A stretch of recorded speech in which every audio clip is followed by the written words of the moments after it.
Hello and welcome to the first Twilight episode of Story Bakes. Today's edible art doesn't have anything to do with apples, but is an ice cream cake that captures the... Wait a minute. Something's off here. Much better. Alright, now let's get serious. Today I'm making an ice cream cake that captures the essence of the sparkliest of vampires, Edward Cullen. Let's head to the TV for inspiration. Perhaps the most iconic scene in all of the Twilight saga. Edward's skin is pale white and ice cold. Ice cream cake. He and his family are vegetarian vampires, meaning that they only feed on animals. Well, most of the things I bake are already vegetarian, so I'm making this bake vegan, both as a thematic challenge and because I want to share this one with my friend who's vegan and a Twilight fan. After Bella becomes a vampire in Breaking Dawn, spoiler alert, she describes Edward's scent as honey, lilac, and sun. Honey we can do, and I'll make a vegan version that will go in the ice cream. Lilac is surprisingly hard to get a hold of, so I use lavender and a bit of lemon in the cake, and I'm not sure what sun should taste like, so if anyone knows, let me know in the comments. And the most important part, the sparkly exterior that we will replicate with sanding sugar. A note on its veganity, or lack thereof, later. Now, let's get to the baking.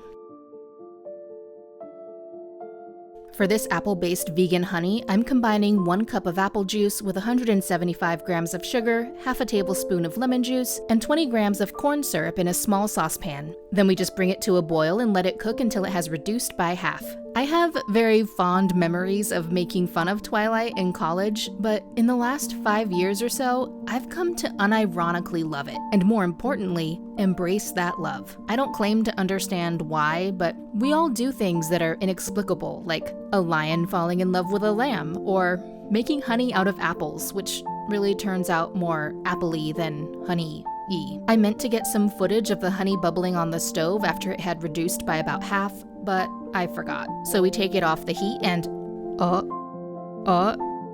Is that bubbles? I didn't need to remember to film that anyway. Add a 1/4 teaspoon of orange blossom water, then set it aside and let it cool. When the honey has cooled, it's time to make the ice cream.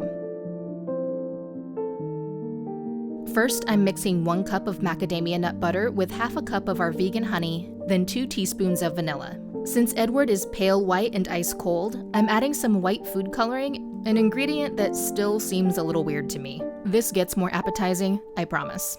This mixture goes into a blender with 2 cups of oat milk, an extra creamy or full-fat version if you can find it, and while the blender is running, don't actually film the part where you add in 30 grams of melted cocoa butter and blend until everything is smooth. This gets put into an ice cream maker, then churn according to the manufacturer's instructions until it's the consistency of soft serve. Most vegan ice creams are made with coconut or cashews, but both of those in any significant amount will give me a stomachache, so I'm trying out this mixture of oat milk, macadamia butter, and cocoa butter to get a rich, creamy texture. While it churns, I'm preparing the molds by using my trusty tart rings and some cupcake liners. All I'm doing is widening the bottoms of the liners to fit the rings, an idea I was very proud of myself for, especially because it ended up working. Normally, you churn ice cream until it's like soft serve, but it's been hot, and it looked like the ice cream wasn't getting any thicker and was possibly melting, so it went into the molds a little early. The rest goes into a container, the contents of which have been recently vacated to become Katie snacks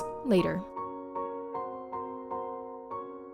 For the Lavender-Lemon cake, I'm first blitzing 650 grams of sugar with 1 tablespoon of lavender to make some lavender sugar. Sugar is a tricky ingredient when it comes to vegan baking. Bone char is used in a lot of sugar processing to make it white, but any sugar labeled organic does not use bone char and is thus okay to use for vegan bakes. It's just one of those sneaky things to look out for when cooking for specific diets, like how Parmesan isn't vegetarian. Unlike Edward. I'm mixing 840 grams of all-purpose flour with the lavender sugar, 30 grams of baking powder, and a teaspoon of salt. In my largest bowl, I'm mixing 4 cups of oat milk, 250 grams of oil, the zest of 1 lemon, and about 1 tablespoon of vanilla. I'm using oil here instead of a vegan butter because we're freezing this cake later, and a cake with butter will become much harder than one made with oil. Add the dry ingredients to the wet and stir to combine.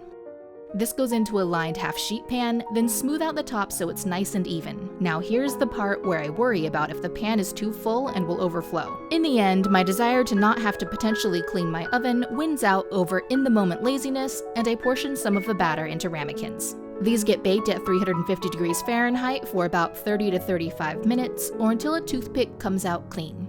Set the cake aside to cool before covering and putting it in the freezer. For the whipped cream, I'm using this Silk Heavy Whipping Cream. It does have some coconut oil in it, but it's not enough to bother my stomach. I've read some mixed reviews about this product's performance, so I'm mixing 5 grams of instant clear gel with 20 grams of sugar that will hopefully help stabilize it and help it whip up. I'll put a link in the description below to a really helpful comprehensive review done by Megan over on Cooking on Caffeine. The whole carton of cream goes into a chilled bowl, followed by the sugar and clear gel, then we whip until stiff peaks form. So I recently learned that the Twilight fan community, admittedly a more dedicated group than I would belong to, will refer to the "this is the skin of a killer" scene as its acronym, the first letter of each word. So you're welcome for that. Alright, let's put it all together. First, I'm going to cut our frozen cake into rounds, which I didn't give a second thought to until I started doing it and realized that cake is much softer before it's frozen. But it worked out alright in the end. Each cake gets 1 layer of ice cream sandwiched by 2 layers of cake, so I'm cutting out 12 total. These scraps combined with the ramekins makes for a lot of Katie snacks. Dare I say, too many Katie snacks? It seems blasphemous to say so, but it's a lot of cake. At any rate, I'm gonna freeze a bunch of it so it doesn't go bad. This container is labeled chia seeds, but I think I'll remember what it is later. It's only hubris if I fail. I'm going to unwrap the ice cream from its ingenious wrapper, then place each round onto a piece of cake. These get topped with another piece of cake, then they go back into the freezer to cool back down. While it freezes, I'm mixing white and silver sanding sugar and sprinkles in a plate. And can I just say that this is beautiful. Like diamonds. I spread the whipped cream onto the frozen cake around the ice cream first to help insulate it from the heat, then cover just the sides with a layer of cream. With a piece of parchment paper on either end, I'm rolling the cakes in the sprinkles until they're evenly coated. Now, about if sanding sugar is vegan, which I didn't think to look up until I was writing this. And wouldn't you know, it isn't. Another one of those sneaky ingredients. The sanding sugar I have the ingredient confectioner's glaze, which is made from the resin secreted by a kind of tree beetle. Making sure something is 100% vegan can be complicated, and I apologize to my friend for not thinking of this earlier. Check your ingredients, kids. Some more whipped cream goes on the top, then more sugar. I'm gently brushing off the excess and smoothing out the seam. This amount of cream was only enough for 3 of the cakes, so I would use 2 cartons of the Silk Heavy Whipping Cream if I were to go back and cover all the cakes, but as it is, 3 was enough for the video, and neither I nor my friends need the whipped cream to enjoy the cake and ice cream. So here we are, vegan Edward ice cream cake. Mostly vegan. Let's take a look.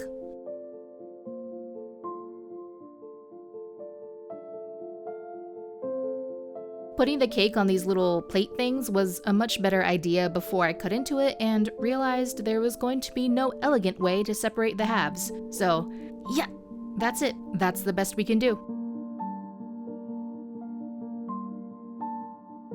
The whipped cream has a slight coconut flavor, but it doesn't distract you from the other flavors of the cake and ice cream. The cake has a subtle lemon and lavender flavor, which I thought was too subtle right after baking it, but the next day I thought was really nice. I don't know if the flavors developed, or maybe I did, but I ended up liking it. The main flavor of the ice cream is the macadamia, which isn't bad, but I was hoping for more prominent honey-like notes. The vegan honey is very sweet and tastes mostly of apples. I'd maybe try a little more orange blossom water. If anyone knows what the secret to vegan honey is, let me know in the comments. The texture of the ice cream was a little icy, and I'm not sure if that's from not churning it long enough because it was melting, or if that's some fault of my recipe. I still like it, but next time I make ice cream in the summer, I'll start even earlier in the day before it gets hot.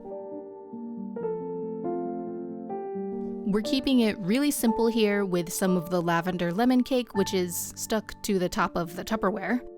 Some of the honey macadamia ice cream, which has frozen very hard and I considered leaving out for a few minutes to thaw, but was then promptly impatient. Add a sprinkling of the spiced feuilletine left over from the Cullen tart, It's had about 3 weeks in an airtight container, and it's still crispy. Hit the like button if you want to see more Twilight bakes, subscribe and hit the notification bell if you're so inclined, and let me know in the comments what characters, shows, or movies I should turn into bakes next. Thanks for watching!